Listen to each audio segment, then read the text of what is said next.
அப்போ செயல்னால எனக்கு பாதிப்பு இல்லை, அந்த செயலுக்கு பின்னாடி இருக்கிற நோக்கம்தான் எனக்கு கர்ம வினையை உண்டு செய்கிறது. அதுதான் பழியை என்னிடத்தில் கொண்டு வந்து சேர்க்கிறது. You understand? ஸோ நல்லா புரிஞ்சுக்கணும். இப்போ தனிப்பட்ட முறையில் எனக்கு ஒருத்தர் மேலே எனக்கு கோபம் வந்து அவனை நான் கொல்றேன்னா இதுக்கு பேர் பழிவாங்கும் செயல். ஆனால் என் நாட்டை காப்பாற்றுறதுக்காக, என் நாட்டுக்கு மிகப்பெரிய ஒரு பாதிப்பு வரப்போகிறது, கோடிக்கணக்கான மக்கள் உயிரை வந்து ஒருத்தர் எடுக்க போகிறாங்க, அதுக்கு ஒரு கூட்டம் அங்கே ரெடியாக உட்கார்ந்துருக்கு, குண்டு போட்டு என்னை கொல்ல போகிறார்கள், இப்போ நான் போய் அவனை அழிக்க போறேன், எனக்காக இல்லை, என் நாட்டில் இருக்கிற கோடிக்கணக்கான மக்களை காப்பாற்றுவதற்காக ஆர்மியில் இருக்கக்கூடிய ஒரு ஃப்ளைட்டில் வார் பிளேனை எடுத்துட்டு போய் தங்கி இருக்கிற இடத்துல கொண்டு போய் குண்டு போட்டு அவனை அழிப்பவனுக்கு கர்ம வினை கிடையாது. ஏன்னா அவனுக்கு ஒரு பாதிப்பும் இல்லை, அவன் ஜாலியாக ஃப்ளைட்டை ஓட்டிட்டு போய் குண்டு போட்டு வந்து ஃப்ளைட்டை நிறுத்திட்டு போயிடுவான். You understand? இப்போ கர்ம வினை அவனுக்கு கிடையாது.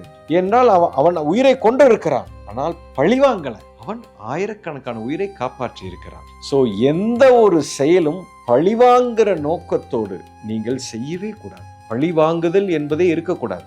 ஏதோ ஒரு விஷயத்தை நான் காப்பாற்றுவதற்காக எனக்குள்ள பாதிப்பே இருக்கக்கூடாது. அந்த செயலை செய்யறதுனால எனக்கு பாதிப்பு இருக்காது, எனக்கு ஒரு அமைதி இருக்கும். ஒரு ரியாக்டிவான செயலை நான் செய்ய போறதில்ல. It is an action, it is a pure conscious action, it is not a reaction. பழிவாங்குதல்ங்கிறது ரியாக்ஷன்.